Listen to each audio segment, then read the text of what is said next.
ගර්භණී සමය යනු කාන්තාවකගේ ජීවිතයේ ඉතාමත් වැදගත් හා අසිරිමත් කාලයකි. මෙම කාලයේදී මවගේ ශරීරය තුළ අලුත් ජීවයක් වර්ධනය වන නිසා සාමාන්‍ය කාලයට වඩා වැඩි පෝෂණයක් අවශ්‍ය වේ.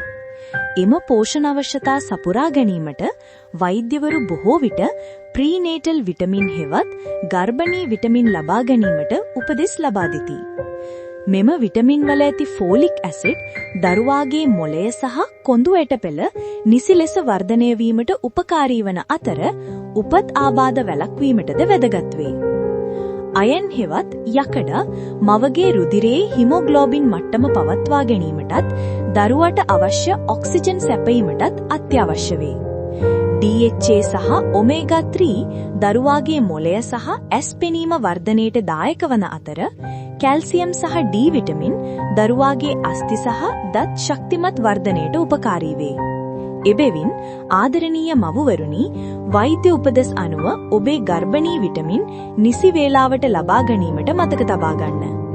ඔබ අද ලබා ගන්නා සෑම විටමින් පෙත්තක්ම හෙට ලොවට බිහිවන ඔබේ දරුවාගේ සෞඛ්‍ය සම්පන්න අනාගතය වෙනුවෙන් කරන වටිනා ආයෝජනයකි.